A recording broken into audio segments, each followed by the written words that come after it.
So now we're joined by Tara Triber and Lucy Hill, and we're going to talk about women and the environment. Ladies, welcome to the show. Thank you for being here. Thank you for inviting us. So I want to talk about recycling and conservation. We talk about that all the time, but is there anything beyond that that we should be looking or focusing on right now? Tara, let's start with you. One of the things that's kind of funny is that we have this focus on recycling when in the phrase it's reduce, reuse, and recycle. So people want to go to recycling because it's kind of the easy option. We still can consume the way that we want to and then just get it out of our way. Right. But recycling uses a lot of energy and a lot of water, so it really should be the last option. And we're really lucky to have so many cool, interesting, artsy options for our reusable items. Reusable mugs and water bottles and things have come a really long way. It's not like being eco-friendly requires wearing a burlap sack these days. Yes. So there's a lot of options that way. And reusing also, there's so many interesting and neat ways to reuse. I think that Etsy has been a really wonderful resource to encourage creative reuses of items to keep them out of the waste flow and provide us with usable materials that we need every day. So I think I would challenge people to look towards the reduce and the reuse before you go to the recycle piece of things as some of the most basic ways we can help the environment. Yeah, definitely, because I have stacks of newspapers. I still read newspapers. And So old school. It's so old school. I read them online too, but it's like, okay, so I need to recycle them. They're stacked up high, and it's an effort to go to the recycling center. Yeah. In Santa Monica, there's one big main one. And, you know, we're lucky that we have those facilities, but it's just easier to throw them in the trash. Yeah. And we have to work against that. Yes, we do. Do you think that all of the green talk and the Earth Days and things like that, are they affecting the public? Are we really making any changes here? I think definitely in Santa Monica. I mean, if you live here in Santa Monica and then you go to other places, even just in Venice, I'll go grab takeout and I'm like, oh, styrofoam. I forgot that this exists. So, you know. What is that thing? So we're really lucky in Santa Monica to have such an eco-friendly city with such a sustainable city plan and amazing things going on. So, and I think it's because of a conscientious effort on a lot of different avenues to make us more green and more sustainable. And it trickles out from the areas that are more green and more sustainable, and slowly other communities start to follow. So I think that it's making a difference, but it's, you know, baby steps, little bits at a time. Well, where should we be putting our money? Where should we be putting our focus and our money? Should it be legislation? Should it be personal things like, you know, recycling at home or beach cleanups or that kind of a thing? Where do we start? Well, you know, the first thing I thought, because I'm in the media like you, the first thing I thought was publicity, because you know, it's celebrity endorsements, it's publicity campaigns that get the word out. So you get the word out, so you slam the press with PSAs, public service announcements, and ads, and then people can do what they like with it. They can do beach cleanups. You know, they can be inspired. They can get together because I mean, the power of television and the media is so strong. I think it's a combination of things. It's, you know, no one thing is going to be a panacea for us. Sure. Yeah. So it's everybody's daily actions, individual actions that those PSAs and things, the educational efforts are going to help with. And then it's, you know, beach cleanups are great. I love them. Heal the Bay, we do a lot of them. So I'm not going to knock that. But, you know, if we all were recycling and getting the trash where it needs to go, it wouldn't be ending up on our streets and down our storm drain system and onto our beaches. So we wouldn't need to do the beach cleanups. So some of the legislation and the education helps to eliminate the source problem so that we don't have to do the end piece. But right now, while we're still having these problems, we need to be focusing on both ends of the situation. Now here in Santa Monica, they banned plastic bags. Has that been effectively helping the environment here? We have seen a complete reduction in plastic bag use at those areas where plastic bags have been banned.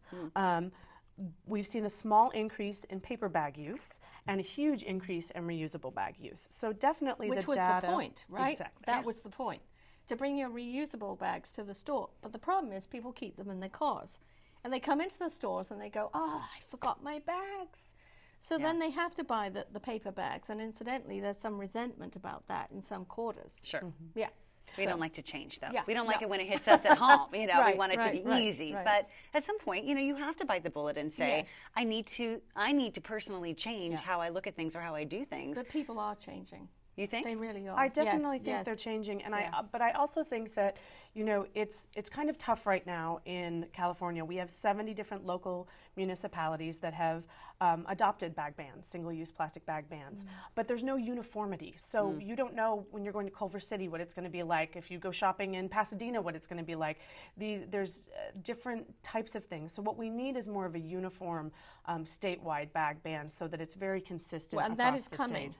We're hoping. Alex Padilla in the state legislature is actually pushing that. We have State Yes. Bill Yes. 405 by Alex Padilla, and then we also have Assembly Bill 158 by Levine. And so those we're hoping we're hoping fourth time's the charm to get this through. It will happen. Yeah. I believe it will happen. Well, I wanted to ask you, Lucy, because you have a green radio show. And so you talk with a lot of people like Tara Yes. and other people working in nonprofits around the area. What are some more effective campaigns you've seen for different environmental groups? You know, there's a lot of education. It's all about education. When you talked about education, that's what it's about. It's about putting the word out there. It's about using the social networks. You know, Facebook, I'm on it all the time, plugging this thing and that thing. And so are the organizations that we talk to all the time. I mean, organizations, government agencies like NASA, JPL, you know, they're on Facebook, they're on Twitter all the time. Isn't it funny to see like government agencies Yeah, on it Twitter is. And or on NOAA. Facebook? You're like, oh my gosh, Yes. just made a rocket yesterday. It's so cool. LOL. It's so cool. Yeah. You know, and that's really exciting because it brings it down to like the consumer level. Where we can They're communicate not back. up there anymore. We're all here. Yeah. It's an equalizer. So. Well, here in Santa Monica, I know the Heal the Bay that you work with here, the organization, they have a lot of very specific things as far as the Bay is concerned. Can you just talk a little bit about those? Sure. So one of the largest issues facing Santa Monica Bay and our oceans in general is the issue of plastic pollution. You know, plastic does not biodegrade. It breaks down under UV light into smaller and smaller pieces. So what you end up getting is small pieces that are nice and easy for an animal to ingest. Right. In addition to that, a lot of our pesticides and chemicals that are go out into the water are oil-based. So they bond to the plastics, and an animal then ingests that. And it builds up in their tissues, and another animal eats that, another animal eats that, and then when you go get sashimi, you get a lovely bit of toxic chemicals at the same nice time little you're bit of getting. BPA in your system. Exactly. Yeah, I thought it tastes different. Yeah. Yeah. A little extra seasoning that comes for free. Yeah. So plastic is a huge issue in our global oceans right now. But we also have other issues of chemical runoff from fertilizers and pesticides and animal waste and all that sort of stuff.